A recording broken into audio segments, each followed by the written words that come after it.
ya Pak ya. Beliau ini tidak asing lagi untuk kita semua ya. Sudah pernah ke Nusa Tenggara Timur, ke Aceh sudah ya Pak ya? Aceh belum ya? Ke Sumatera, wilayah Sumatera, Kalimantan juga pernah. Entah itu melalui Bimas Katolik ataupun juga dari KWI ya. Biasa begitu ya Pak, dari Komkat KWI. Baik Pak Sulistiwianta, beliau tuh lahir di Klaten. Tahunnya nggak usah disebut ya. Nanti biasanya 17 tahun menjadi 20 tahun. Kemudian beliau tinggal di Padasuka, Taman Pegelaran Padasuka, Ciamas, Kabupaten Bogor. Kemudian beliau sekarang bertugas di SMP Budi Mulia Bogor. Beliau ini juga guru agama Katolik ya Bapak ya. Di SMP Budi Mulia Bogor. Lalu nanti beliau akan memberikan materi terkait dengan penyusunan alur tujuan pembelajaran. Kemudian nanti akan berlanjut. Ini dalam satu rangkaian. Nanti ada penyusunan atau kerja kelompok terkait dengan ATP. Lalu mungkin akan dibagi dalam kelompok, kemudian kerja kelompok, lalu nanti ada presentasi.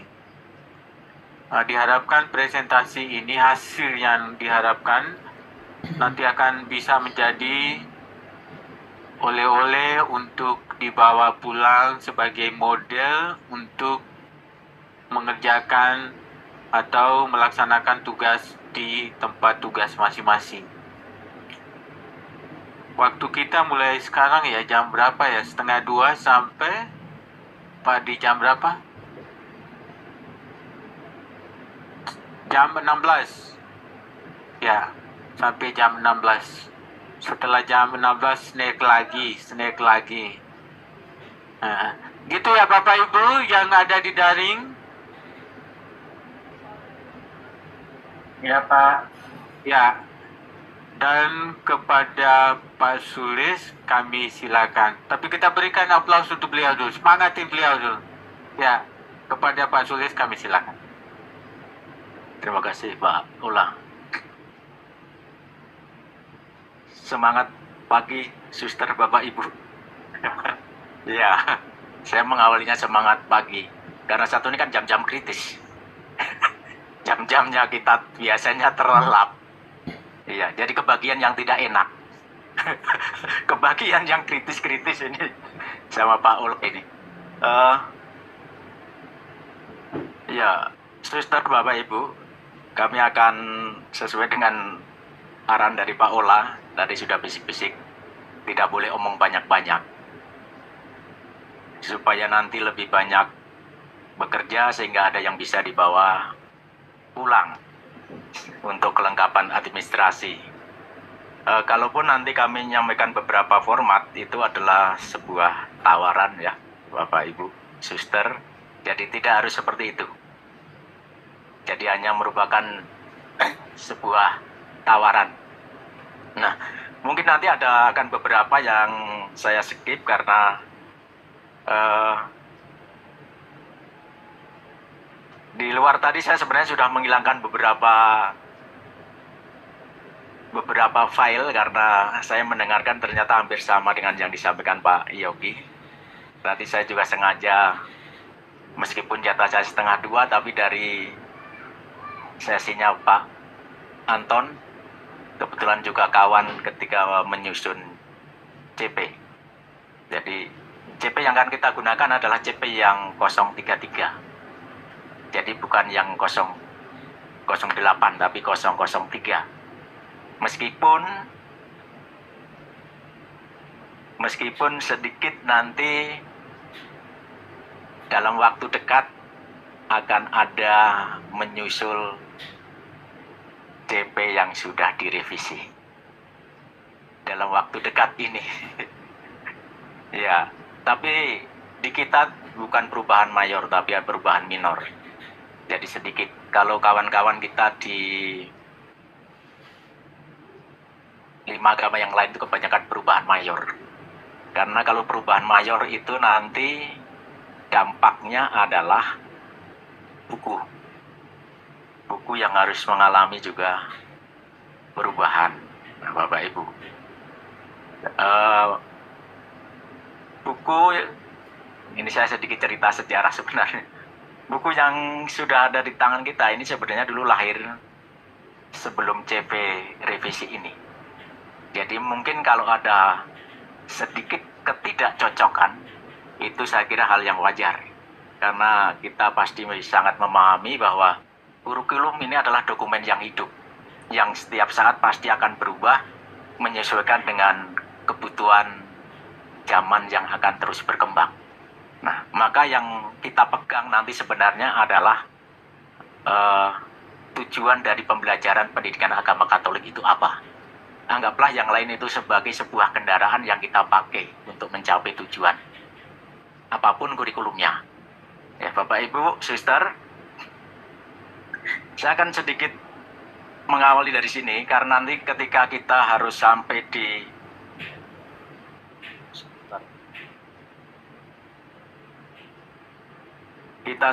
pada merumuskan ATP, alurnya kan kita harus memahami CP dulu. Kemudian kita merumuskan TP, baru kita menyusun ATP. Karena sebenarnya menyusun ATP ini hanya mengurutkan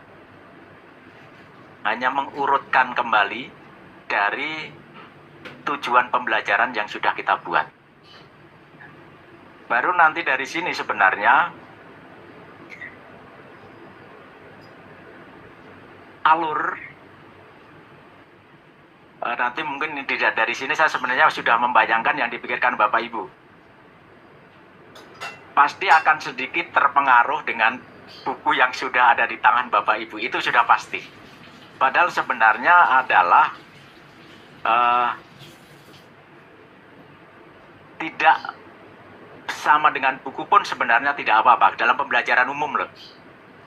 Kalau saya bicara dalam pembelajaran umum, urutannya. Tetapi kalau kita bicara soal pendidikan agama Katolik, ada kewenangan mengajar dari gereja.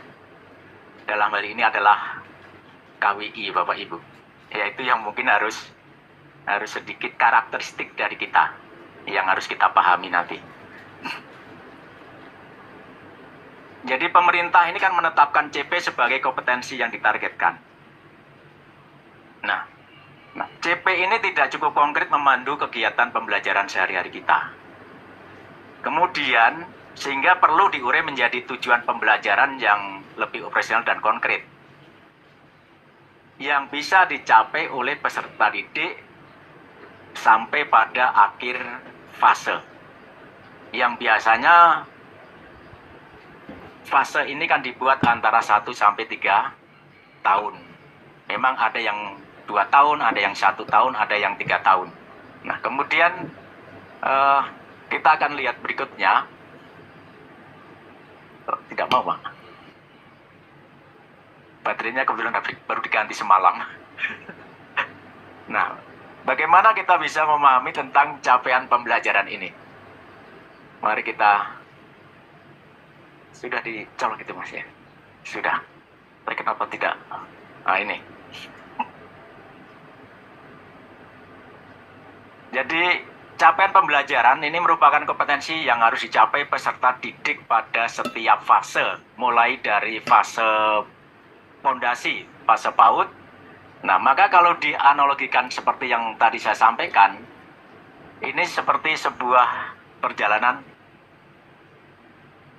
ya, orang berkendaraan, ya. Jadi CP-nya ini memberikan tujuan umum, sedangkan ketersediaan waktu yang tersedia untuk mencapai tujuan fase. Nah, untuk mencapai garis finish ini kan membuat pemerintah itu 6 etapa. yang disebut fase. Yang tadi ada mulai dari PAUD sampai nanti fase F yang untuk SMA. Yang rata-rata itu 1 sampai 3 tahun. SD itu 2 tahun. Ada yang 1 tahun, mungkin suster Bapak Ibu yang mengajar di SMA kelas 10. Kelas 10 itu 1 tahun. Nah, kemudian beberapa contoh pemanfaatan fase CP. Yang pertama adalah harus fleksibel. Ada kalanya bahwa pembelajaran ini berjalan lambat. Contohnya ketika masa pandemi. Sehingga di sini ada materi-materi tertentu yang membutuhkan waktu yang lebih panjang. Maka disinilah guru punya waktu yang lebih panjang untuk mengolah materi tersebut. Kemudian sesuai dengan kesiapan peserta didik. Nah, kalau kita lihat bahwa CP ini menjadi tujuan, sedangkan kelas ini adalah kelompok usia, maka ini harus pemerintah ini sudah mencoba untuk menyesuaikan bagaimana bahwa kesiapan peserta didik di setiap fase dengan diwadahi capaian pembelajaran. Nah, kemudian pembelajaran yang kolaboratif. Kalau yang mengajar, misalnya di fase D ini 1 orang, itu tidak masalah. Dia bisa menyusun, menentukan sendiri. Tapi kalau yang mengajar ini lebih dari 1 orang, misalnya mengajar agama di SMP, saya mengajar kelas 7, maka saya harus berkolaborasi dengan kelas 8 untuk menentukan sampai di mana. Kelas 7-nya sampai di mana, kelas 8 sampai di mana. Kalau saya mengajar kelas 8, saya mesti bertanya pada yang di kelas 7 dan memberikan informasi kepada kelas 9. Nah, itu yang pertama. Yang kedua, kalau misalnya ada kalanya bahwa seorang anak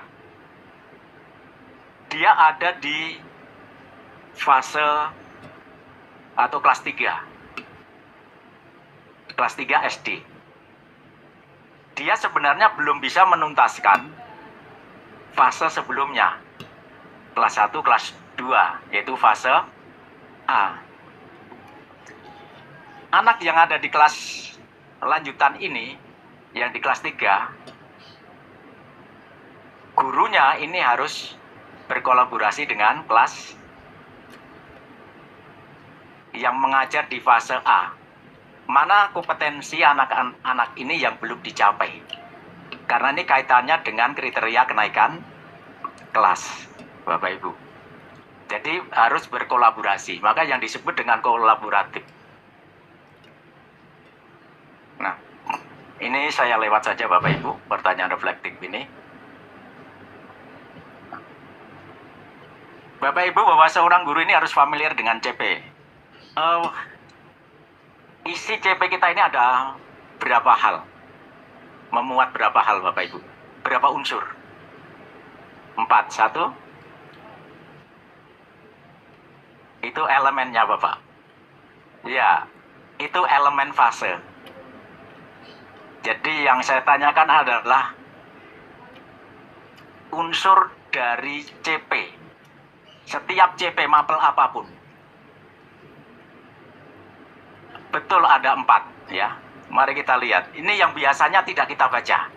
Biasanya yang kita baca adalah unsur yang keempat. 1 itu adalah karakteristik mata pelajaran ya. Ada rasionalitas, ada tujuan mata pelajaran, kemudian ada karakteristik, kemudian CP mapel per fase. Harus kembali ke tadi. Ya. Rasionalitas. Suster, Bapak Ibu mungkin ada yang tahu. Rasionalitas. Kita sekarang bicara tentang pendidikan agama Katolik. Apa isi dari rasionalitas itu? Ini adalah tentang tugas pendidikan. Jadi tugas pendidikan umum dan pendidikan iman yang pertama-tama itu adalah tanggung jawab keluarga. Jadi yang tidak bisa digantikan oleh siapapun. Tapi ada kalanya Bapak Ibu dan saya ini menjadi korban. Anaknya tidak benar, ini gurunya ini. Biasanya kita yang jadi tumpuan kesalahan. Mereka lupa bahwa yang tugas utama itu adalah orang tua. Dan ini tidak tergantikan. Maka sering disebut keluarga ini kan sebagai domestika eklesia. Mereka lupa bahwa mereka adalah pendidik yang pertama dan utama. Jadi segala sesuatu disekolahkan, apalagi pada masa sekarang yang serba repot ya Bapak Ibu. Saya baru saja kemarin membaca kasus yang menimpa seorang guru agama, tapi kebetulan bukan dari teman kita, yang sedang bergulir di pengadilan karena mengajak anaknya untuk beribadah. Ini salah satu contoh. Jadi kita keras salah, kita terlalu lembut juga salah. Jadi dibentak terlalu keras bisa berakhir di pengadilan. Bukan kita aniaya secara fisik ya. Jangankan secara fisik. Dengan menggunakan kata-kata yang kasar saja itu bisa menjadi masalah. Maka kita mungkin polanya yang memang sudah harus berubah. Bagaimana kita bisa menyentuh hati seorang anak ini. Nah, kemudian ini Bapak Ibu. Selain tugas keluarga, tugas pendidikan iman, bagaimana keluarga mengenalkan tentang Yesus Kristus, kebiasaan-kebiasaan baik, hidup beriman, Katolik, ini akan lebih terstruktur ketika berada di sekolah. Maka di situ ada tugas sekolah yang tidak hanya dalam hal pendidikan umum tetapi juga pendidikan iman. Ada juga di situ tugas gereja dan juga tugas negara. Itu ada di rasionalitas ini. Nah, yang sangat penting kita perhatikan adalah sebenarnya di tujuan mapel. Tujuan mata pelajaran pendidikan agama Katolik, meskipun di sana dirumuskan ada 3, tetapi kalau saya baca, saya garis bawahi, ini sebenarnya adalah mengajak anak untuk setia dengan Yesus Kristus dan Injilnya. Tujuan adalah itu. Maka tadi dalam pembukaan, saya mengatakan, apapun kurikulumnya, jangan pernah dilupakan tujuan ini. Bagaimana anak setia dengan Yesus Kristus dan Injilnya. Ini adalah yang paling utama. Sehingga buku yang ada di tangan Bapak Ibu itu pun hanya menjadi sarana yang mengantarkan anak sampai pada tujuan ini. Mungkin Bapak Ibu yang sudah mengajar cukup lama sangat paham dengan bagaimana harus menyesuaikan diri dengan pergantian kurikulum. Kurikulum 2013 yang penilaian sikapnya begitu rumit dan seterusnya, baru saja kita paham. Sekarang pindah kurikulum Merdeka ini misal, yang CP-nya saja belum final. Ini yang di SK-kan, tetapi nanti akan ada pembaharuan yang sudah direvisi. Nah, kemudian Bapak Ibu, di karakteristik mapel ini adalah mengajak anak untuk lebih beriman kepada Allah yang Maha Rahim, yang itu dicapai melalui fase-fase dengan 4 elemen yang tadi Suster Bapak Ibu sampaikan, yaitu elemen pribadi peserta didik, elemen Yesus Kristus, gereja, dan masyarakat. Ini adalah karakteristik dalam pendidikan agama Katolik yang dari dulu tidak pernah berubah. Nah, saya pernah ditanya waktu terakhir di Lembata dengan KWI, bagaimana membuat sebuah pembelajaran kurikulum merdeka yang salah satu cirinya adalah berdiferensiasi, padahal agama itu abstrak. Kalau kita paham bahwa sebenarnya agama kita tidak semuanya abstrak, ada banyak hal-hal yang konkret. Ada banyak hal yang konkret. Dalam hidup beriman ada yang abstrak, pasti juga ada yang konkret. Maka nanti dari situ kita mensiasatinya bisa Bapak Ibu mengurutkan, ketika mengurutkan ATP, ini kan bisa dari yang konkret menuju yang abstrak. Dari yang mudah menuju yang sulit. Kalau mungkin pelajaran olahraga lebih banyak akan menggunakan teori scaffolding. Bagaimana dia secara perlahan-lahan mengurangi bantuan. Sehingga anak ini bisa mandiri. Hal itu pun sebenarnya bisa kita terapkan dalam beberapa hal. Nah, kemudian yang berikutnya Bapak Ibu,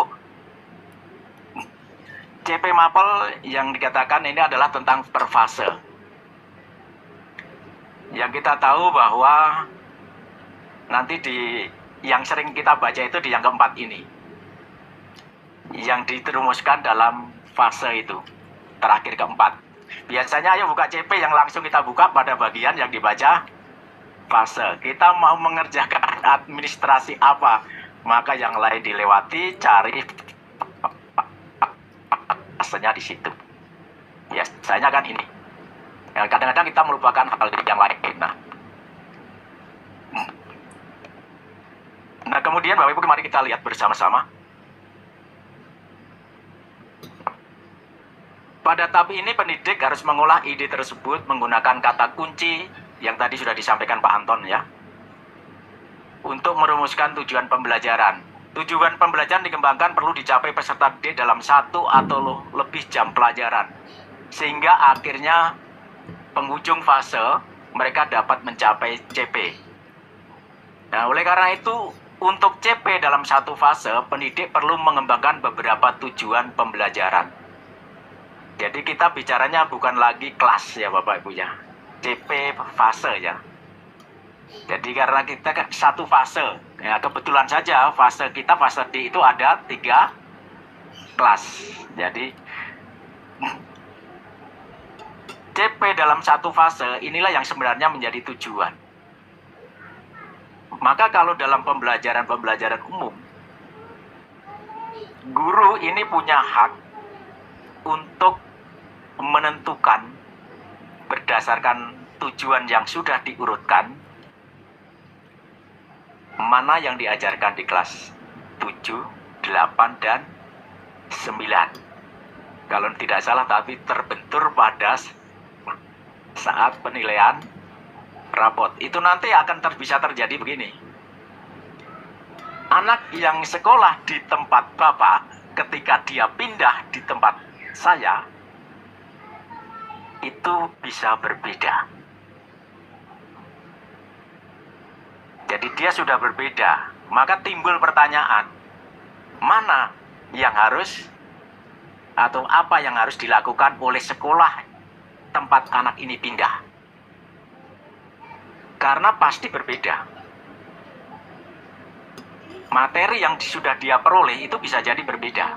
Karena sekolah punya hak untuk menentukan, bahkan gurunya punya hak. Guru agama kumpul jadi satu, kemudian dia mulai memetakan. Bisa terjadi.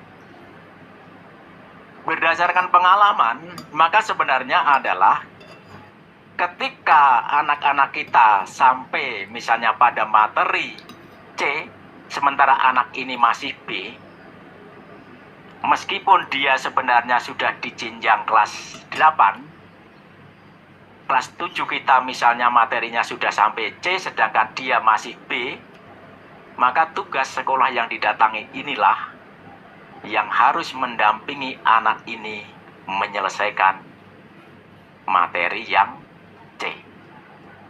Pertanyaannya lagi, lah pulangnya sudah sore. Punya waktukah kita akan kembali ke sana? Akhirnya kalau kita kepada praktek kan akan banyak hal yang harus dipertimbangkan. Tetapi intinya sebenarnya adalah itu menjadi tanggung jawab sekolah yang mau terima. Karena konsekuensinya dia mau menerima ya dia harus mau melakukan konsekuensinya ini.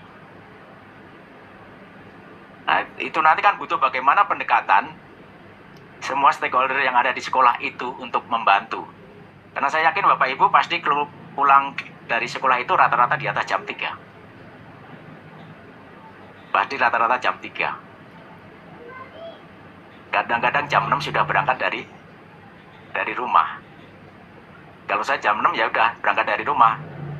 Setengah 4 biasanya baru pulang. Kemudian ada unsur utama Bapak Ibu, kompetensi, kemampuan keterampilan yang perlu ditunjukkan atau didemonstrasikan.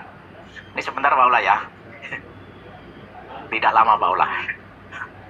Kemampuan apa yang perlu peserta didik tunjukkan, kemudian tahap berpikir apa yang perlu peserta didik tunjukkan. Ini nanti dalam pembuatan TP Bapak Ibu. Tujuan pembelajaran. Jadi yang pertama adalah kompetensinya. Kemampuan atau keterampilan yang perlu ditunjukkan atau didemonstrasikan oleh peserta didik. Jadi mungkin bisa dibantu dengan pertanyaan reflektif. Kemampuan apa yang perlu peserta didik tunjukkan. Kemudian lingkup materi. Konten atau konsep utama yang perlu dipahami pada akhir satu unit pembelajaran. Jadi ada pertanyaan refleksinya, hal apa saja yang perlu mereka pelajari dari satu konsep besar yang dinyatakan dalam CP, yang tadi mungkin sudah disampaikan oleh Pak Anton. Jadi konsep besar, ini besarnya itu apa? Apakah lingkungan sekitar dan kehidupan peserta didik dapat digunakan sebagai konteks untuk mempelajari konten dalam CP itu? Ini kalau mau mengangkat istilahnya kearifan lokal. Jadi sangat dimungkinkan di sana. Kemudian yang berikutnya, saya hanya menyampaikan, tidak akan menjelaskan Bapak Ibu. Ini nanti bisa lebih jelas, suster Bapak Ibu melihat di buku pedoman pembelajarannya. Ini saya menampilkan beberapa hal. Mana tadi? Supaya kita maksudnya tidak terpaku pada satu teori. Jadi tidak hanya terpaku misalnya ini yang sangat familiar dengan kita kan ini. Bloom yang dikembangkan oleh Anderson. Mulai dari kita dulu istilahnya C1 begitu dan seterusnya ya. Ini yang paling familiar. Tetapi tidak menutup kemungkinan bahwa kita juga bisa mengembangkan di teori yang lain. Itu nanti ketika kita menerjemahkan dari tujuan pembelajaran. Nah, tadi sudah Pak Anton menyampaikan, sebenarnya kita nggak perlu berpikir sampai sejauh ini. Ini nanti akan sangat membantu ketika suster Bapak Ibu menguraikan dari TP tujuan pembelajaran ke KKTP. Ini akan sangat membantu di sana. Nah, karena tujuan pembelajaran yang ada di sini kan bukan goal harian. Goal harian itu nantilah yang suster Bapak Ibu rumuskan dalam KKTP. Nah sekarang Bapak Ibu, kalau kita membaca nanti CV kita, maupun nanti CV yang sekarang sedang menunggu diresmikan, semua akan diawali dengan kata memahami. Bahkan itu untuk semua agama Pak Ola ya, kesepakatan waktu itu memahami. Nah memahami yang ada di sana seperti yang tadi disampaikan Pak Anton, itu bukan berdasarkan tahapan Anderson ini atau Bloom, tetapi teori yang dikembangkan oleh Tiggy dan Wijin. Jadi itu memahami itu dari sana. Yang keterampilan memahami itu dibedakan dalam 6 tahapan ini. Ini bagian dari kemampuan memahami menurut Diki dan Wijin. Jadi semua CP nanti kali kerjanya akan menggunakan kalimat memahami. Ini saya lanjutkan Bapak Ibu. Nah, kita langsung ke sini saja.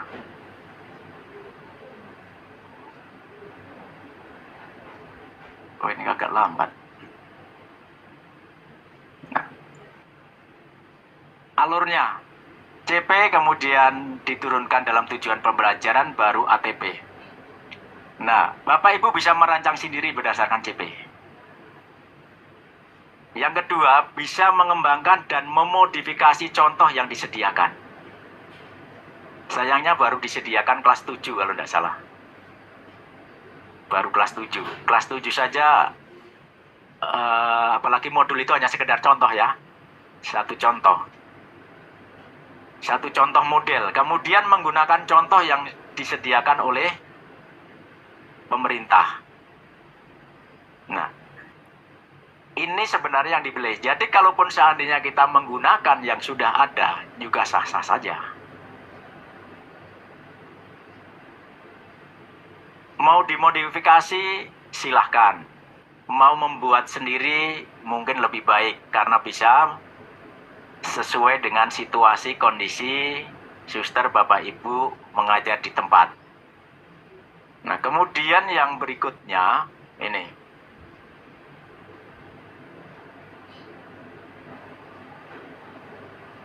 Prinsip penyusunan ATP. Tujuan pembelajaran adalah tujuan yang lebih umum, bukan tujuan pembelajaran harian. Goalnya, ya. Kalau goalnya nanti kan Bapak Ibu rumuskan di KKTP. Nah, dari KKTP itulah yang nanti akan menjadi bahan asesmen. Yang itu muncul nanti dalam modul. Nah, memang harapannya bahwa hari ini kita bisa membuat ATP dan contoh KKTP, sehingga besok ketika proses Bapak Ibu bersama Pak Atrik membuat modul, tinggal memindahkan yang sudah dibuat. Kemudian alur tujuan pembelajaran harus tuntas satu fase, tidak terpotong di tengah jalan. Jadi harus tuntas satu fase. Anak mencapai tujuan pembelajaran kalau dia bisa menyelesaikan CP dalam satu fase. Jadi tidak boleh dipotong-potong. Oh, ini untuk 3 tahun ya sudahlah kita potong. Tidak. Jadi CP ini harus tuntas, harus selesai. Kemudian alur tujuan pembelajaran perlu dikembangkan secara kolaboratif. Tadi sudah saya sampaikan. Kemudian alur tujuan pembelajaran dikembangkan sesuai karakteristik kompetensi yang dikembangkan setiap mata pelajaran.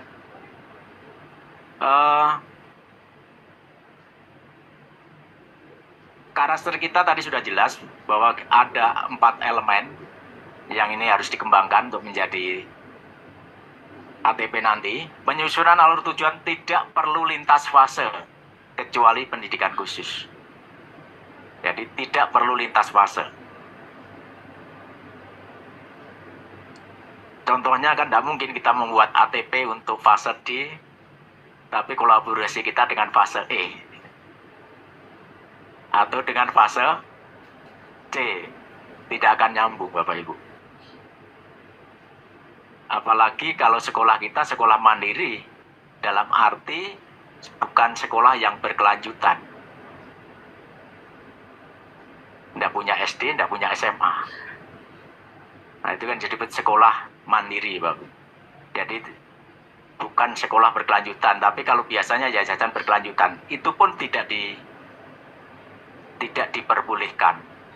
Jadi tidak boleh lintas fase, cukup pada satu fase. Kemudian metode penyusunan alur tujuan pembelajaran harus logis, sesuai karakteristik mata pelajaran. Alur tujuan pembelajaran menjelaskan satu alur tujuan pembelajaran, tidak bercabang nih. Kita pilih-pilih ya. Kemudian fokus pada pencapaian CP, bukan pada profil pelajar Pancasila. Profil pelajar Pancasila itu sudah diolah pada kokurikuler. Sedangkan MAPEL ini adalah pada intrakurikuler dan itu bukan proyek mata pelajaran, tapi proyek lintas mata pelajaran. Ya. Jadi kita fokusnya adalah pada CP saja. Nah,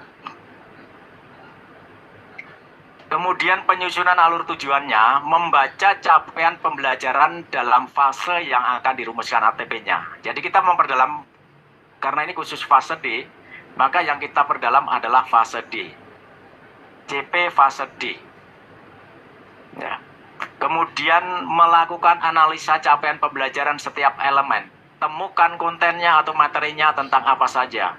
Kemudian baru dirumuskan tujuan pembelajaran dari setiap materi.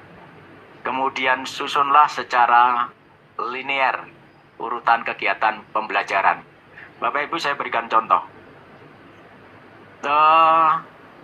Yang sebelumnya ini sengaja saya beri tanda merah. Boleh ini untuk Bapak Ibu jadikan sebagai referensi, tapi bukan menjadi satu-satunya pedoman. Karena pedoman kita adalah pada capaian pembelajaran. Nah, apalagi kalau Bapak Ibu ini mengajar satu fase itu sendiri, maka sebenarnya cukup leluasa. Mana yang boleh Bapak Ibu pilih dan seterusnya. Nah, saya kira bukan hanya suster Bapak Ibu yang ada di sini, pada awal pembuatan CP pun, mungkin Pak Ola juga masih ingat, kita masih sering kali terjebak dengan buku yang sudah ada pada masa lalu K13. Sehingga saat itu sampai diingatkan berkali-kali, jangan terjebak pada buku. Sehingga terjadi juga debat yang cukup panjang. Apalagi yang sudah mengajar cukup lama. Kalau yang baru mungkin lebih mudah menyesuaikan, tetapi yang lama seperti kayak saya ini kan sudah 33 tahun. Jadi yang dipelajari urutannya dari dulu ya itu saja. Maka ketika diminta untuk merisi CP, otak ini sudah nempelnya pada urut-urutan yang ada. Oh, pokoknya yang pertama citra Allah, tentang ini, dan seterusnya. Sampai hafal di luar kepala. Itu sulit Bapak Ibu. Untuk menghilangkan yang sudah menempel lama ini akan sangat sulit. Sehingga waktu itu memang di awal-awal diwarnai dengan seperti itu. Tapi memang diingatkan saat itu berkali-kali, Pak Ula juga ada, Pak Anton tadi juga ada. Jangan istilahnya lepaskan tentang buku yang sudah ada. Jadi karena Bapak Ibu waktu itu CP belum ada, bukunya sudah ada dalam proses awal. Hampir sama sebenarnya yang kurikulum 2013 yang lalu. Nah, boleh ini nanti menjadi bagian dari referensi, tetapi jangan ini satu-satunya yang dijadikan referensi. Silahkan Bapak Ibu lebih memfokuskan pada capaian akhir fase dan capaian pembelajaran elemen. Nanti lebih fokus ke arah sana. Ada beberapa, ini salah satu contoh Bapak Ibu yang saya buat. Suster Bapak Ibu bisa membuat dengan model yang lain ya. Ini hanya sekedar mungkin untuk salah satu referensi. Nah, kita cukup mengcopy dari ini kan contoh penyusunan alur tujuan pembelajaran. Cukup saya copy dari sini. Ini dari CP 033. Saya copy kemudian saya tempelkan di sana. Kemudian baru kita lihat elemen. CP akhir fase D ini akan dicapai melalui CP yang ada dalam elemen. Maka misalnya elemen peserta didik. CP fase D untuk elemen peserta didik ini apa? Barulah kita kopikan di sini. Sampai nanti pada yang terakhir, CP elemen masyarakat. Jadi kan ada 4. CP elemen peserta didik, CP elemen tentang Yesus Kristus, CP elemen tentang gereja, CP elemen tentang masyarakat. Ini kalau kita lihat, kalau kita bicara peserta didik kan pasti konkret, bukan abstrak, Bapak Ibu. Kan kita tidak mengajar yang tidak kelihatan. Yang kita ajar ini adalah mereka yang kelihatan, yang nampak. Tidak tahu kalau ngajarnya pas maghrib ya. Barangkali yang kita ajar di situ Pak sudah yang tidak kelihatan. Maka kalau saya pulang selepas maghrib sampai di rumah, pertanyaannya, kau baru pulang Mas? Ngajar yang nggak kelihatan ya, dibilang. Karena anak-anak sudah tidak ada. Ya kadang-kadang ada kalanya harus mampir di paroki. Karena tiba-tiba pas mau pulang sudah starter ditelepon pastor paroki, Pak mampir sebentar ke pastoran. Yang namanya perintah, yang punya kuasa mengajar gereja ini susah untuk ditolak. Apalagi sekolah saya ini nempel dengan gereja katedral. Jadi masuknya pun lewat pintu gereja katedral. Nah, kalau kita membangkang, terus pintunya ditutup, lewat mana mau kerja? Jadi harus lewat di situ. Dan memang biasanya guru agama ini selain tidak mengajar, banyak akan kesibukan ke sana. Maka betul yang dikatakan Pak Ola, beberapa kali saya lebih sering ke NTT, Bapak. Biasanya dengan Romo Visto, Sekretaris Eksekutif Komkat KWI, ke Larantuka, Lembata, nanti ke Sumatera. Tadi ketemu kawan yang dari Sumba, akhir bulan, mengekor Romo. Ayo ikut ke sana, ikut. Enggak. Prinsip saya itu simpel, Pak Ibu. Nggak mungkin Romo menunjukkan saya jalan yang sesat. Sudah itu saja. Meskipun ya risikonya ya itu, Bapak. Pulangnya kadang-kadang terlewatkan. Nah ini. Nah Bapak Ibu, tadi kan sudah disampaikan oleh Pak Antonius Nahak ya. Bagaimana kita membuat tujuan pembelajaran? Tentukan konten materi pokok dalam capaian pembelajaran di setiap elemen. Kontennya apa dalam capaian peserta didik? Oh, citra Allah yang unik, sederajat, perempuan dan laki-laki. Ini kan kontennya ini. Kemudian ada lagi di sini kemampuan dan keterbatasan. Di sini adalah peran keluarga, teman, sekolah, dan gereja. Jadi kita temukan konten dalam materi pokok capaian pembelajaran elemen. Ini cara saya biasa sederhananya saya menggunakan seperti itu. Yang menurut saya itu lebih mudah. Nah setelah ini semua elemen, capaian semua elemen, itu baru kita lihat. Kita tentukan kontennya mana. Nah ini kan sebenarnya yang nanti akan menjadi materi dalam pembelajaran kita. Konten-konten ini yang akan kita ajarkan. Sehingga nanti saya tidak mengajarkan sesuatu yang tidak ada dalam CP elemen di luar itu. Ya. Maka ini nanti akan menjadi patokan. Oh, berarti ini nanti yang ketika bicara di fase D tentang peserta didik, kontennya adalah tentang ini. Khusus peserta didik. Kemudian yang berikutnya, setelah kita petakan, barulah dibuat tujuan pembelajaran. tinggal ambil saja seperti yang tadi disampaikan oleh Pak Anton. Kata kerjanya, memahami manusia sebagai citra Allah yang unik. Ya, ini mau ditambahkan silakan, tidak pun tidak apa-apa. Kenapa ini saya tambahkan? Supaya saya ingat, ini seandainya pada bagian koma ke sana, Bapak Ibu tidak istilahnya tidak setuju kata-kata sehingga merasa bangga atas dirinya, tidak perlu diikuti. Karena ketika ini saya pakai untuk saya masukkan di tujuan,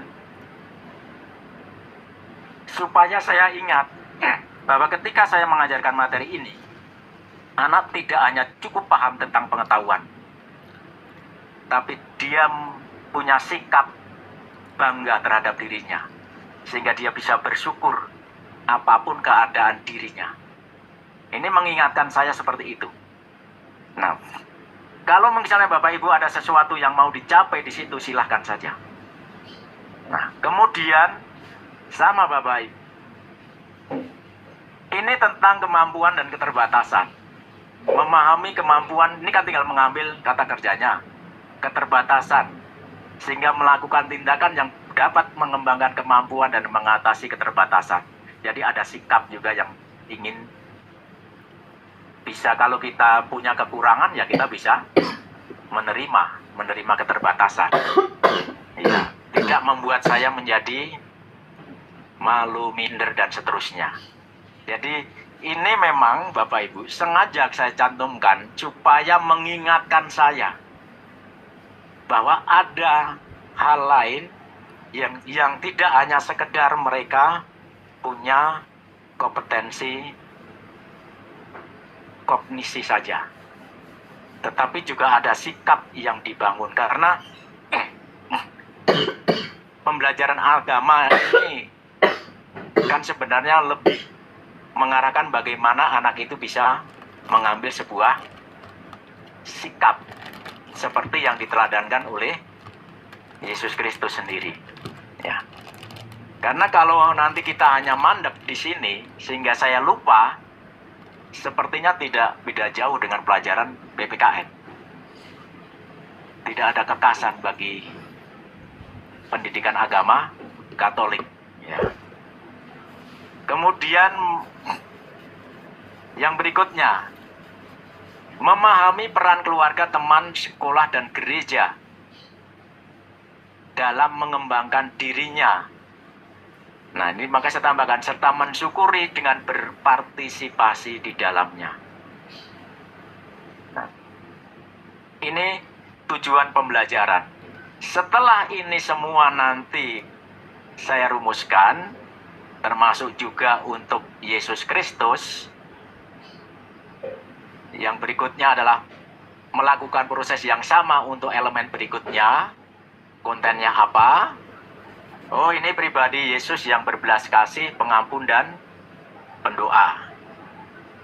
Kemudian memahami pribadi, ini sudah bisa ruang lingkup Bapak-Ibu. Nanti kalau suster Bapak Ibu membaca CP yang bos, kapan terbitnya? Kapan terbitnya? Kalau itu sudah terbit Bapak Ibu, kalau ada titik koma, itu berarti ruang lingkupnya berbeda. Jadi karena kesepakatannya begitu ruang lingkup berbeda akan diberikan tanda titik koma, ruang lingkup materinya. Nah, maka di sini ada konten yang lain, yaitu pribadi dan karya Yesus sebagai pemenuhan janji Allah. Kalau kita menengok buku pasti Bapak Ibu akan langsung ingat, itu kelas 8 awal tahun ya. Terus di kelas 9 urutannya ada yang berbeda Bapak Ibu ya.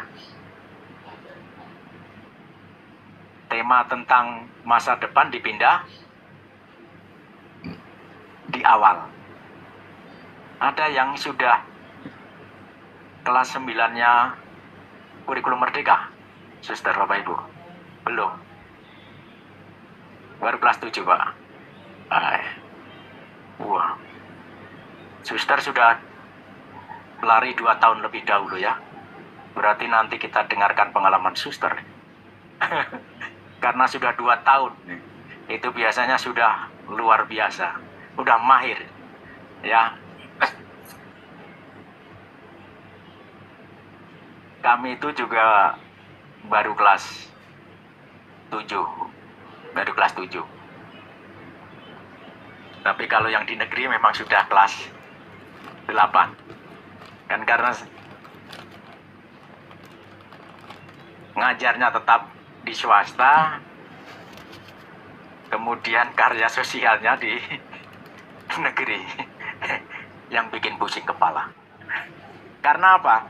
Satu kelas ini isinya 7, 8, 9. Ya, tidak dipecah-pecah Bapak Ibu. 7, 8, 9. Dari berbagai sekolah. Waktu kurikulum 2013 datang dengan KKM yang berbeda-beda. Betul ya Pak ya? Dikasih 75, saya pikir aman. Ternyata bagi si A sangat aman. Bagi yang asal sekolah B tidak aman. Karena KKM-nya bisa 85. Nah, jadi bisa begitu. Ya, jadi Bapak Ibu, suster,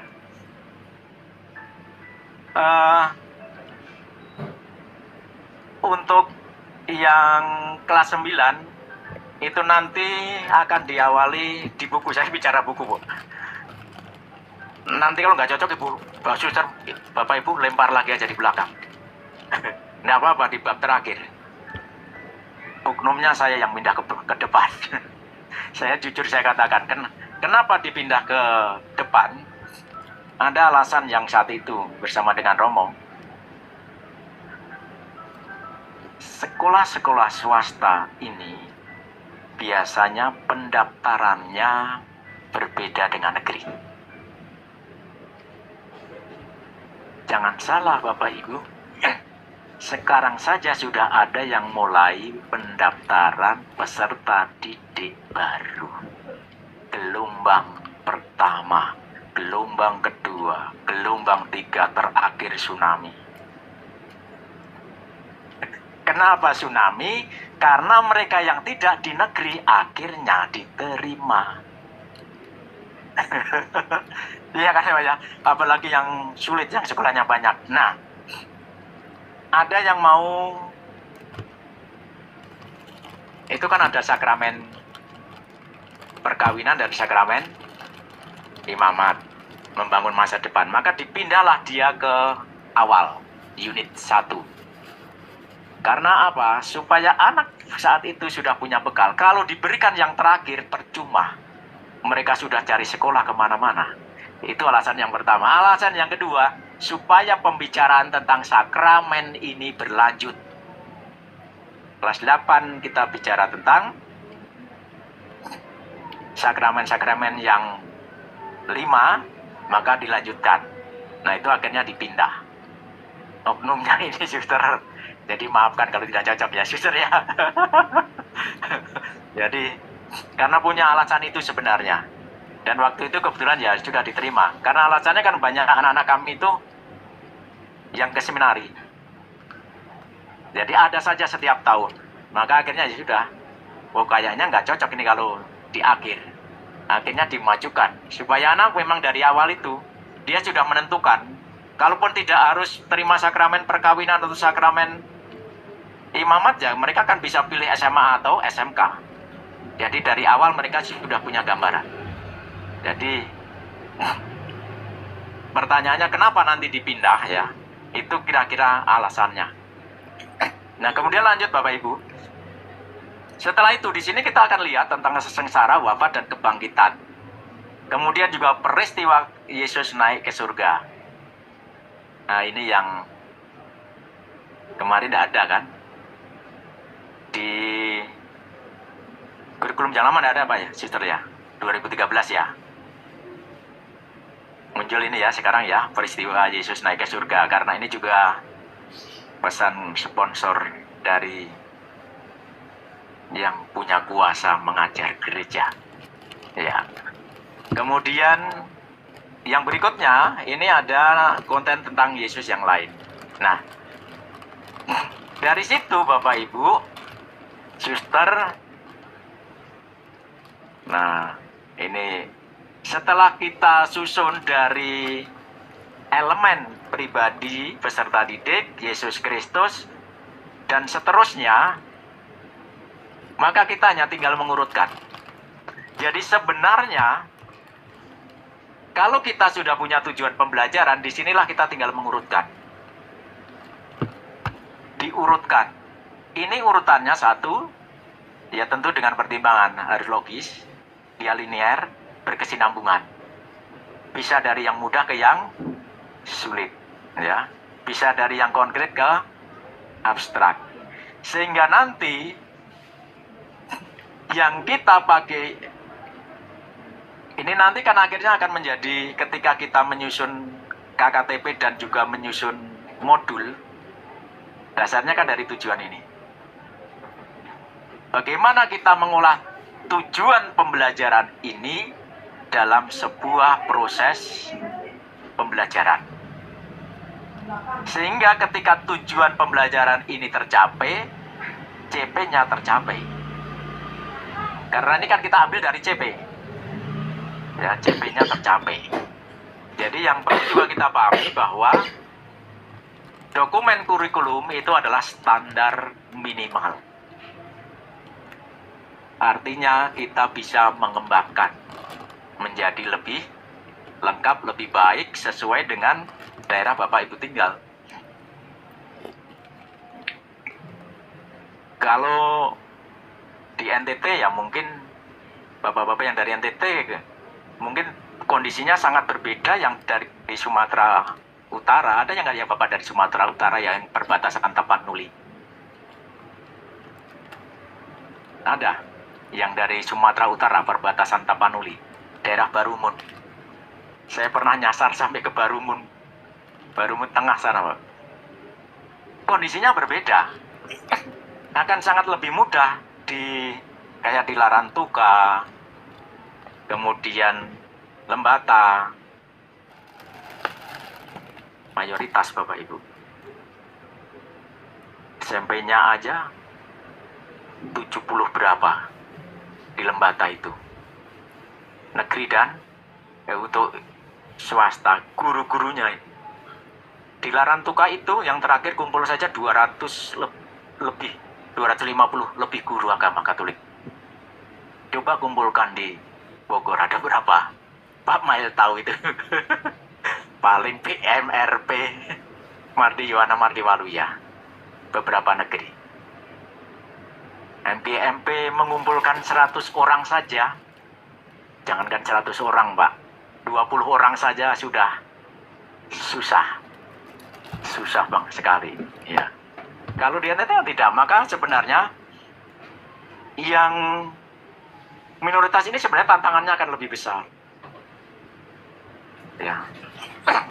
Karena untuk berkolaborasi juga mungkin agak sulit, ya.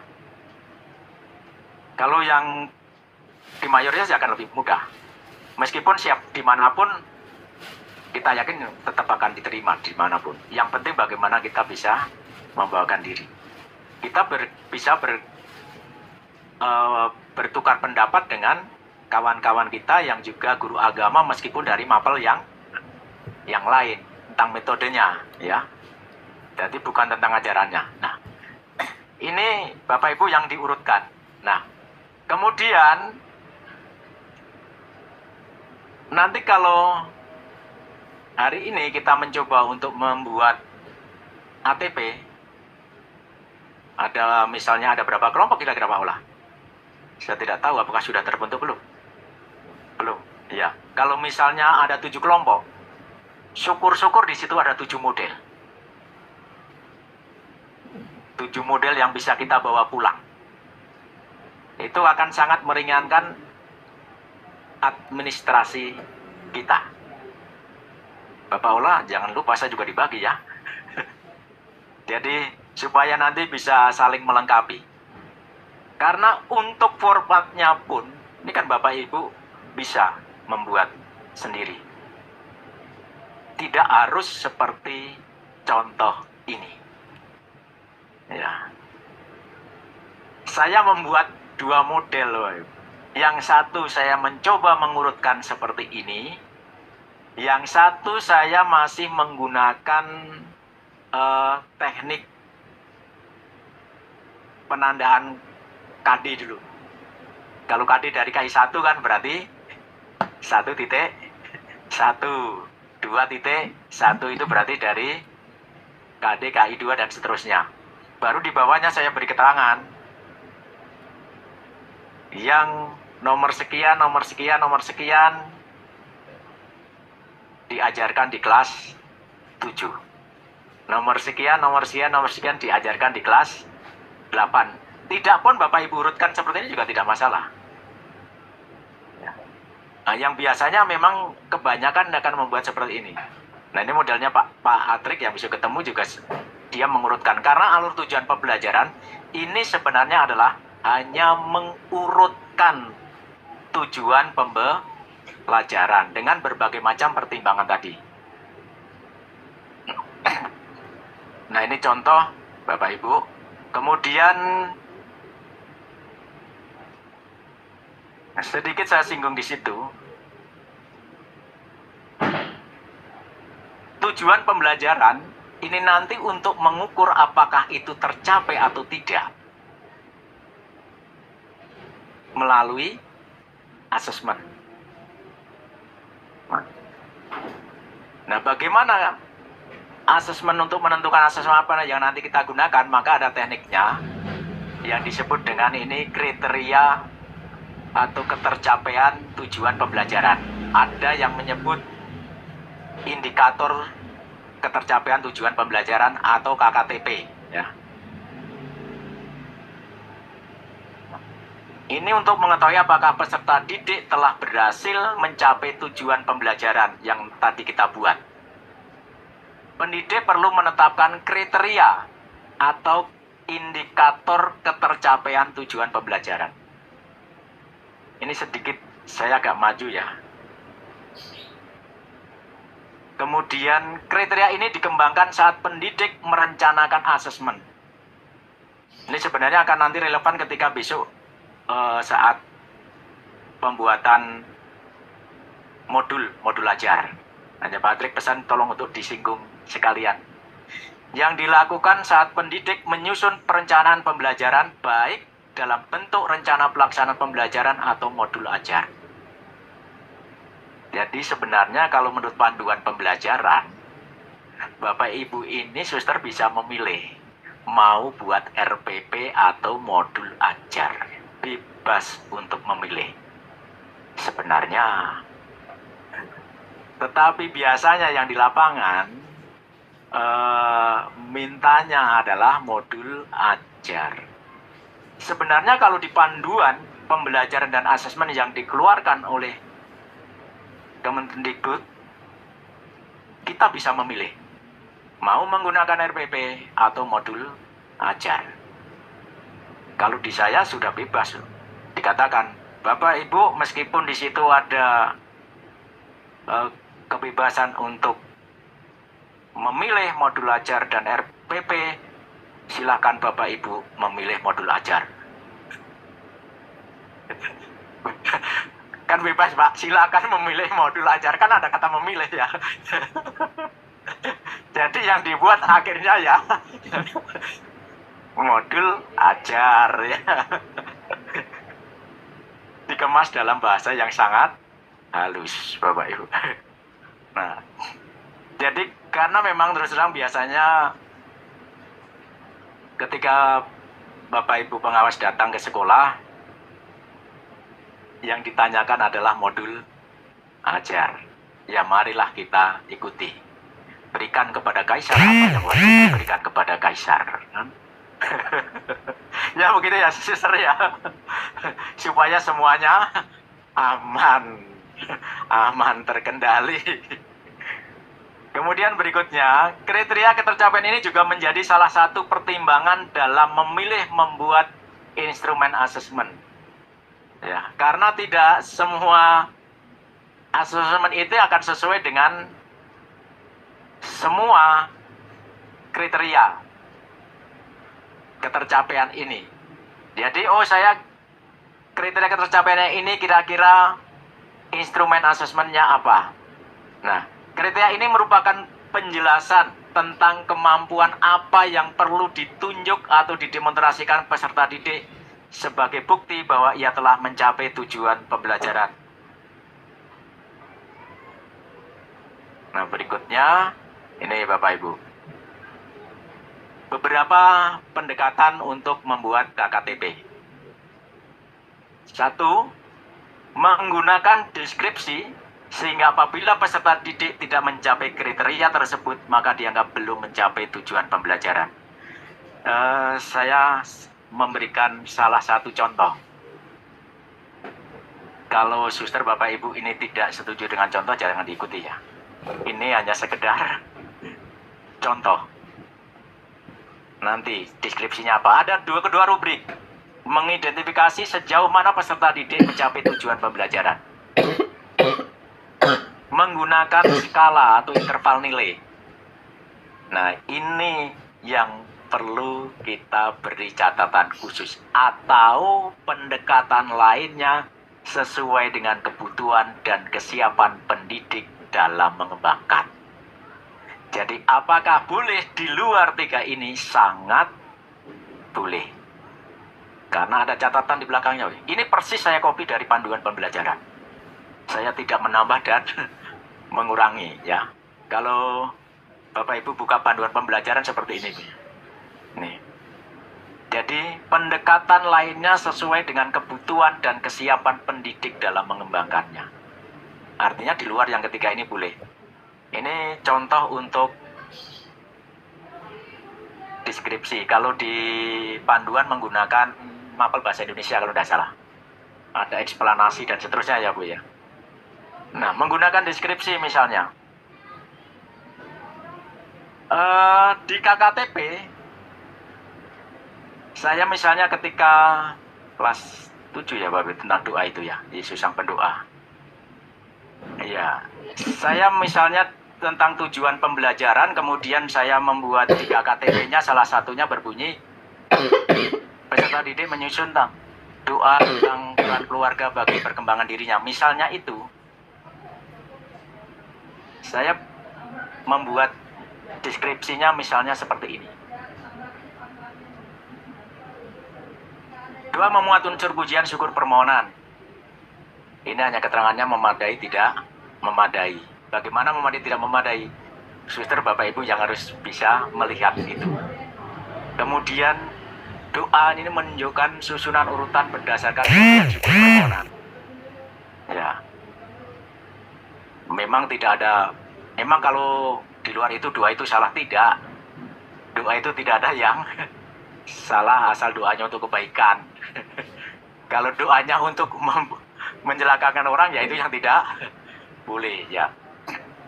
Ini kan saya hanya menanam warna, jangan lupa bersyukur, jangan lupa memuji Tuhan. Tidak hanya memohon misalnya. Biasanya orang memohon, diberi bersyukur, nggak diberi nggak bersyukur. Diberinya banyak, dari memohon dia bersyukur, kemudian memuji-muji kita. Nah itu maka konsep berpikirnya saya mengajak anak-anak, ayo nak kita memuji Tuhan, kemudian kita mengucapkan syukur dan seterusnya. Kemudian doa menggunakan bahasa Indonesia yang baku, isi doa sesuai tema. Ini misalnya ini. Nah, di bawahnya itu ada catatan Bapak Ibu. Kalau anak ini 3 ini memadai, maka dia anak ini berarti kompetensinya sudah tercapai. Ya, kompetensinya sudah tercapai. Kemudian contoh bagaimana menggunakan rubrik.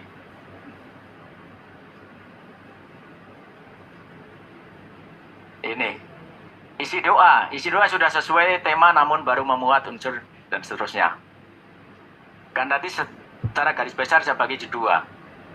Kemudian penulisan Ini menyangkut bahasa, tanda baca, penggunaan huruf kapital, dan sebagainya bisa ditambahkan. Baru, ini ada baru berkembang, layak, cakap, dan mahir. Ini sama. Kalau misalnya anak ini lebih banyak dicakap dan seterusnya, maka dia sudah dianggap mencapai. Nah, ini penjelasannya di bawah tapi sayang tidak kelihatan. Nah, ini interval Bapak Ibu. Untuk menggunakan interval, pendidik atau satuan pendidikan bisa menggunakan rubrik maupun nilai dari tes. Pendidik menentukan terlebih dahulu intervalnya dan tindak lanjut yang akan dilakukan untuk peserta didik. Contoh, untuk nilai berasal dari tes tertulis atau ujian, pendidik menentukan interval nilai. Setelah mendapatkan hasil tes, pendidik dapat langsung menilai hasil kerja peserta didik dan menentukan tindak lanjut sesuai intervalnya. Ini contoh persis saya ambil dari buku. Apakah satuan pendidikan boleh menentukan yang lain? Boleh Bapak Ibu. Ini diserahkan kepada satuan pendidikan. Kalau yang di buku panduan belajar 0 sampai 40 belum mencapai, maka dia meremedial seluruh bagian. 41 sampai 65% belum mencapai ketuntasan, remedial di bagian yang diperlukan. Kemudian 6 sampai 85 mencapai ketuntasan, tidak perlu remedial. Kemudian yang 86 dan seterusnya ini diperlukan tantangan yang lebih atau pengayaan. Nah, sekarang kita lihat contohnya misalnya. Ini kesimpulan yang dari tadi. Bila itu ada 20 soal dengan bobot yang sama, ini asumsinya bobotnya sama, maka ia mendapatkan nilai 80%. Berarti tadi masuk yang tercapai ya. Tadi kan 61 sampai 85 ya. Jadi intervalnya kan sudah kita buat dulu, berarti dia aman anak ini. Sehingga dapat disimpulkan bahwa peserta didik tersebut sudah mencapai ketuntasan dan tidak perlu diremedial. Nah, pendidik dapat menggunakan interval nilai yang diolah dari rubrik. Ini contohnya. Diolah dari rubrik. Intervalnya ini adalah 1, 2, 3, 4. Misalnya di sini kita ambil contoh saja. Misalnya ada 3 soal. Atau ada 3 tujuan di sini. Dapat memberi 4 contoh tindakan sebagai citra Allah. Di sini harus carikan misalnya dapat memberi 4 contoh tindakan ini dalam keluarga, ini sekolah, masyarakat. Kalau semua nanti misalnya nilainya dia dari 4 ini benar 3 ya dia akan dicentang di sini. Dan seterusnya. Maka kalau anak ini misalnya ini dia lebih banyak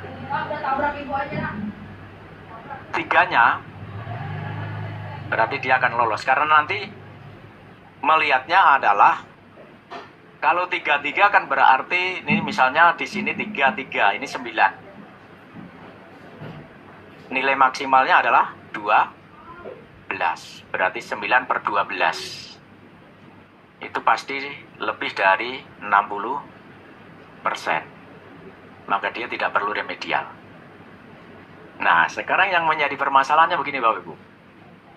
Kita mau menggunakan deskripsi, rubrik, ataupun interval.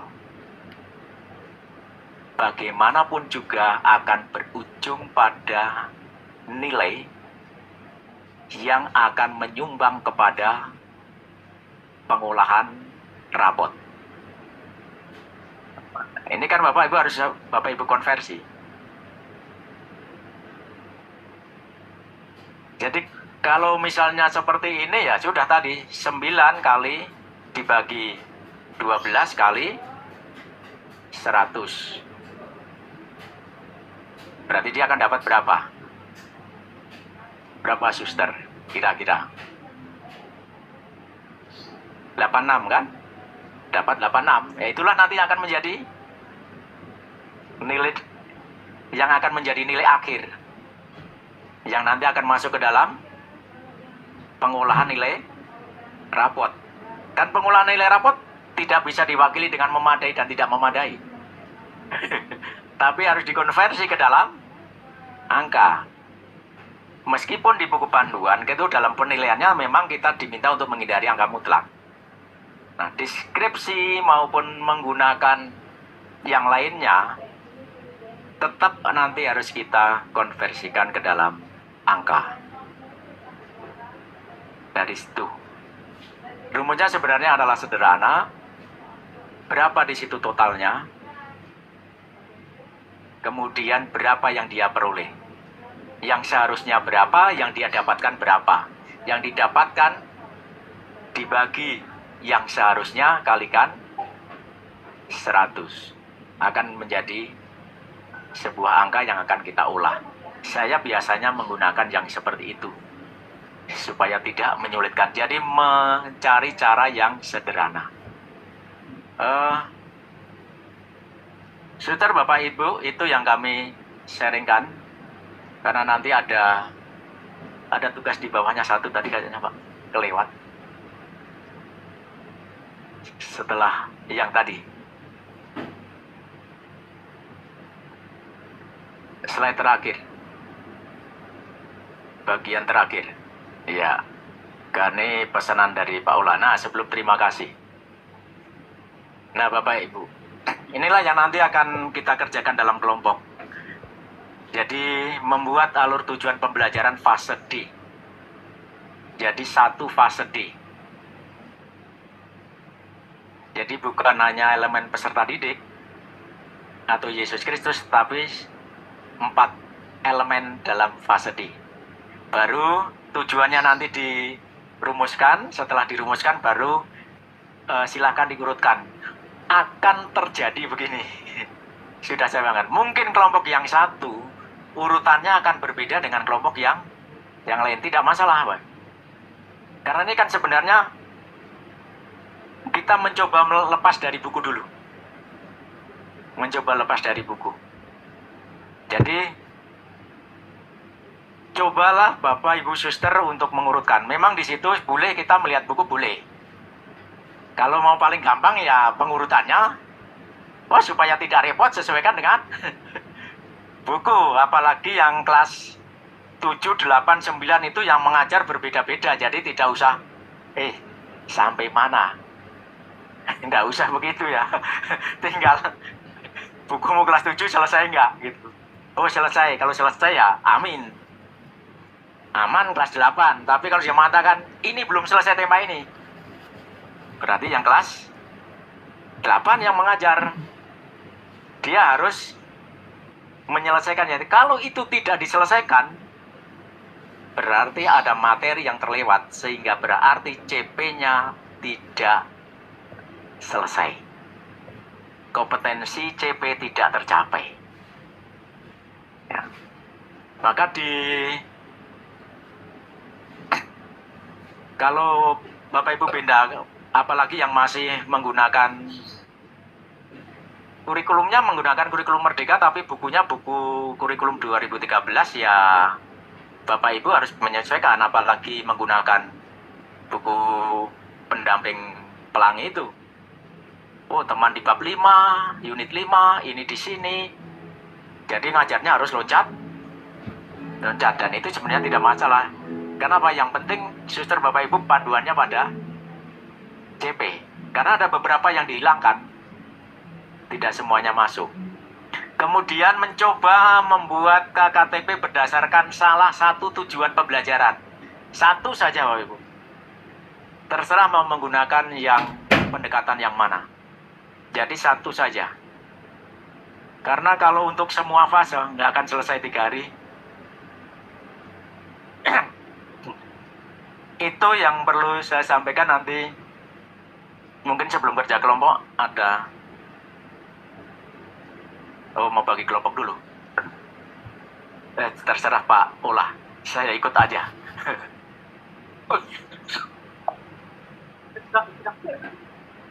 Dan Bapak Ibu, untuk teman-teman yang ada di daring,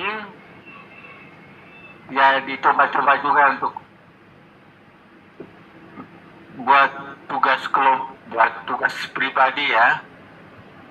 Lalu Bapak Ibu yang ada di lobby, kita bagi kelompok ya. Mau berapa? Ada 73 orang. 10 atau 55 orang. Kalau 10 nanti ada yang ngantuk.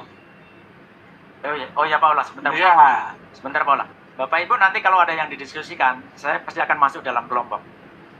Jadi nanti kita bisa selesaikan secara adat di kelompok, tidak apa-apa. Nanti saya tidak akan duduk di sini atau di sana. Pasti saya akan berada di tengah-tengah kelompok karena saya juga pengen mendapat ilmu dari Bapak Ibu di lapangan. Itu saja, terima kasih. Mulai itu ya. Ibu kita mulai dari Sumba. 1,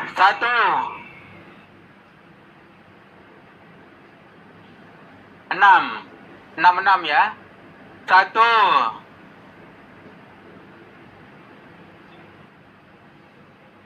5, 6 ya. 1,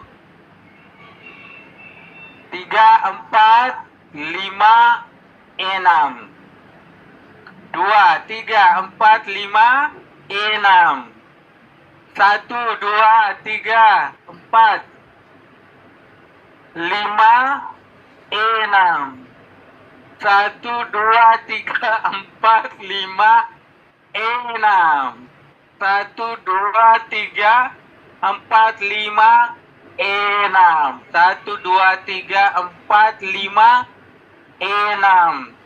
1, 2, 3, 4, 5, 6. 1, 2, 3, 4, 5. Tambah saya 6. Satu lagi situ, kalau begitu saya nggak jadi. Hah? Ya, nanti dia masuk di salah satu ya. Oke, itu plus itu. Baik. Kita kita siap pindah tempat ya. Yang satu di sini. Oke ya. 2, 3, 4, 5, 6. 6-nya agak di belakang ini aja. Oke ya. 6 di sini. Oke, yang 6. Ya, bawa dengan laptop, dengan tasnya, dengan sepatu, minumannya, dompetnya, snacknya nanti. Bagi Bapak Ibu yang di daring, juga latihan membuat secara pribadi. Kemudian nanti akan ada waktu untuk presentasi. Siapa tahu nanti Paula minta yang di daring untuk mempresentasi. Boleh, Pak. Siap, Pak. Siap, Pak. Ayo, lebih cepat lebih baik. Siap. Dari siap melaksanakan. Ya. Tasnya nggak usah tasnya. Laptopnya nggak usah ditutup, langsung dibawa saja. Yang satu di sini, Bang. Mak kamu mandi, Pi? Apaan? Yang satu. Pikir ini pada apa lah? Ya. Sudah. Tetap tanggung. Ya, mari sudah. Ini Pak Kamis 19.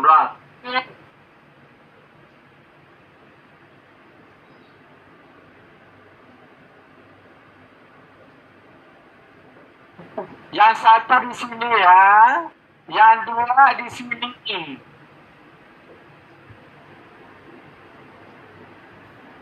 Yang tiga di sini.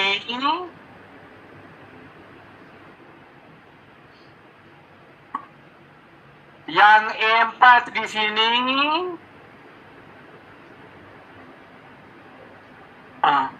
Yang lima di sini. Kemudian 6 di sini.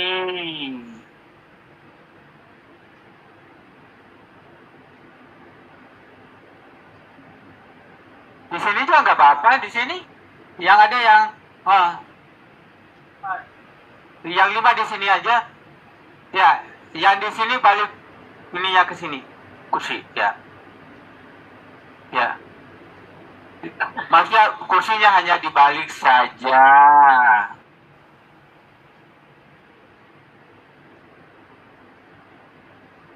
Bapak Antonius Tanga ke administrasi ya. Ke sana dulu ya. Ibu, kelas berapa? Kelas 4. Kelas 4. Oke. Kelas 3. Gini, yang di sini atau salah satu di sini pindah di sini aja nggak apa-apa. Ayo. Supaya tidak terlalu sempit. Ayo, di sini. Supaya kerjanya lebih baik, ya. Ada yang bolak-balik muter kursi. Iya, berhadapan. Pas kan 6. Mari Bu. Tidak apa-apa. Snacknya nanti.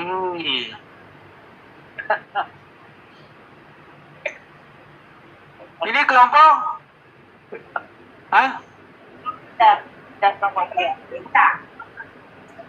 Ya sudah. Kalau begitu kelas 2 di sini. Oke. Ya, yang kelas 3 di sini tinggal muter kursinya. Oke.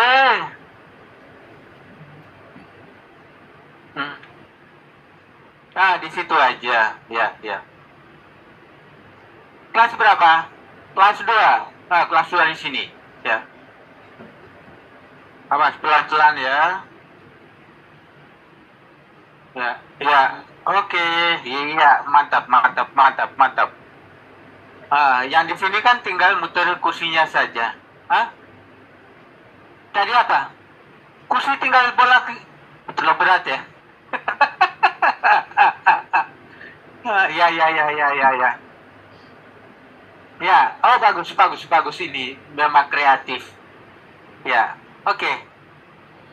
Ya, ini ini sedikit nggak apa-apa, dorong sedikit. Hanya dorong aja. Aduh, ternyata berat juga itu. Ya, sedikit aja nggak apa-apa. Kalau bapak biasanya kenceng-kenceng.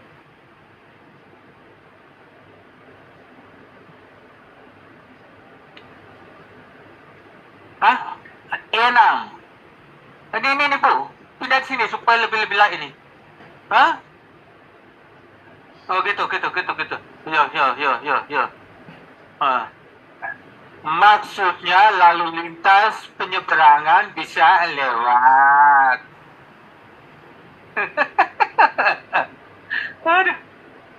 Baik, itu pertama. Kedua, tentukan ketua kelompok dan sekretaris. Oke? Kelompok 1 sudah ada ketuanya, Ibu? Sudah sepakati, lebih cepat lebih baik. Sepakati, siapa?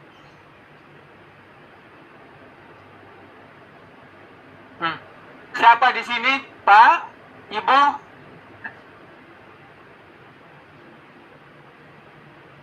Ketuanya dulu, siapa ketuanya? Ketuanya siapa? Oke, Bapak kita, Pastor. Oh, sekretaris. Oh, baik. Siapa ketuanya di sini? Ya, Bapak Harefa. Oke.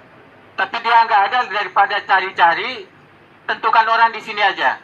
Supaya lebih cepat, lebih baik. Siapa tahu nggak datang lagi. Ibu, ini berapa orang? Ini dan Semai. Ya. Ini kelas berapa, Ibu? Kok banyak sekali? Biasanya 6 orang.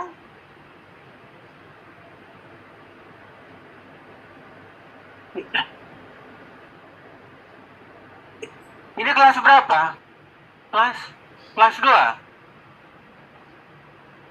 Oh gitu, baik, baik. Ya sudah Ibu, daripada nggak ada, biar di sini saja. Oh ya, nomor 4, oke, oke, oke.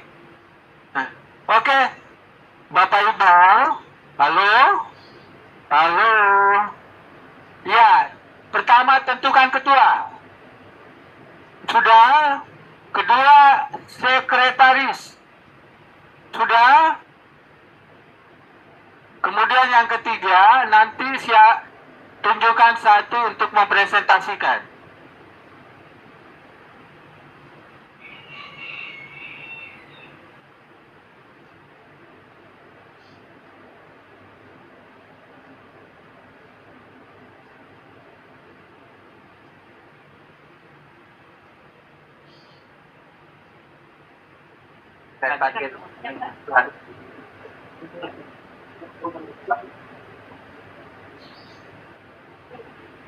Kita coba dengan target sampai jam 4.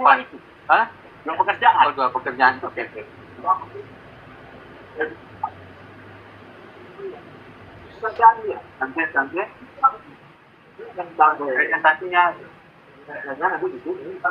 Ini kan bukan setengah jam presentasi tapi jam 9. Jangan deh. Tutup meninggal. Pasti enggak. Mereka kira jam berapa sih? Tapi nggak ada istirahat ya. Ini aja. Ini sampai apa? Kita target sampai jam 5 aja. Oke? Supaya 2 ini bisa pasang presentasi. Bapak Ibu, target kita sampai jam 5. Itu ya. Ada 2 pekerjaan kita. Sudah ditayangkan tadi ya.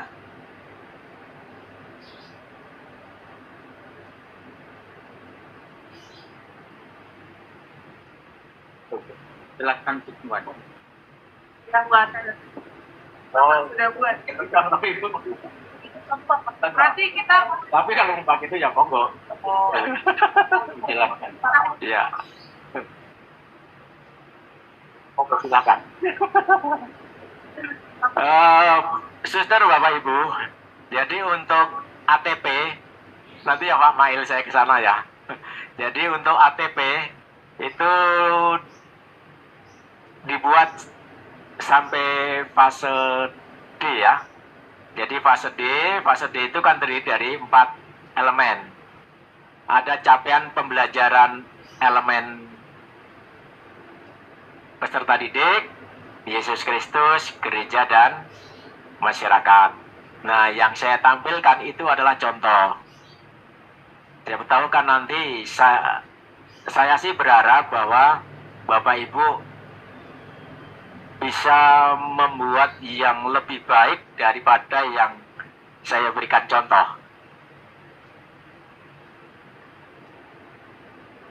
Yang jelas bahwa 4 elemen harus dibuat semua. Iya, Pak. Jadi nanti Bapak pulang tinggal enak kalau sudah bikin semua. Terus kemudian dari salah satu tujuan pembelajaran itu Bapak Ibu buat tentang KKTP-nya untuk arah nanti asesmen ya. Salah satu tujuan aja Bu. Karena mungkin misalnya salah satu tujuan itu kalau kita buat KKTP semua itu banyak sekali nanti. Biasanya kan modul itu dibuat untuk satu tujuan. Nah, baru nanti dari satu tujuan itu tujuan yang masih umum itu dipecah menjadi tujuan-tujuan yang lebih operasional dan khusus itu. Itulah nanti yang akan masuk ke KKTP.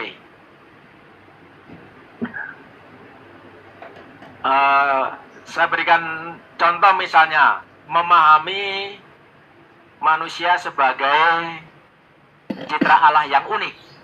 Dari situ kan nanti akan ketika kita membuat KKTP, bagaimana kita bisa mengukur tujuan itu apa yang harus kita lakukan.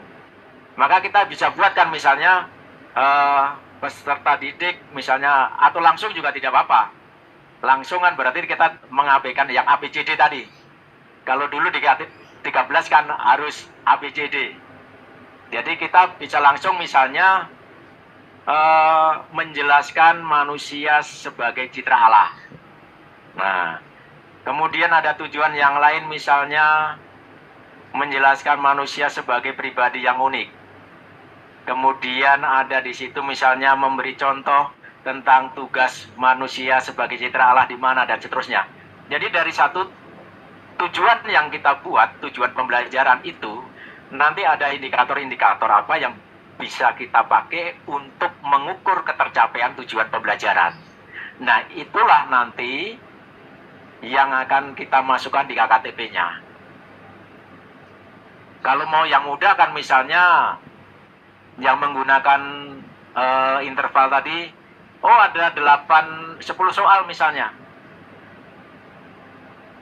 Anak mencapai intervalnya akan kita buat berapa persen, sampai 0 sampai berapa persen, sekian sampai sekian, baru nanti kita lihat anak ini kalau misalnya mencapai berapa soal sehingga dia dinyatakan mencapai kriteria ketercapaian tujuan itu. Jadi ambil salah satu contoh tujuan, kemudian dicoba dibuat KKTP-nya. Demikian.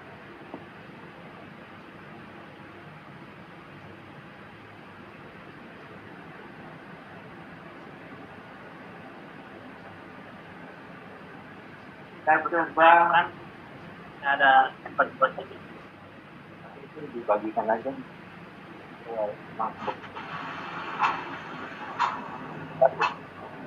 Bapak Ibu, ada satu contoh yang saya buat tetapi saya menggunakan interval.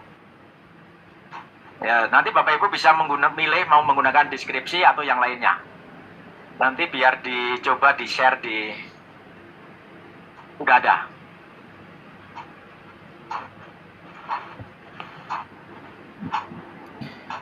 Ya.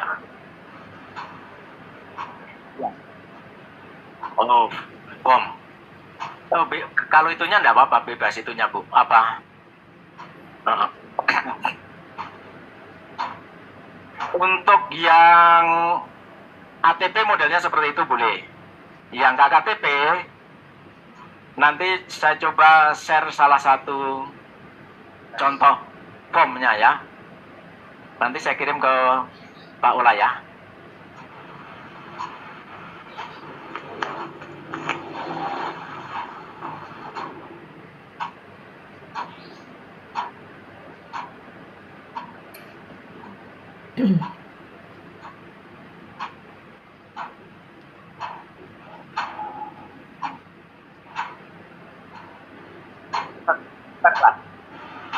Ya sudah.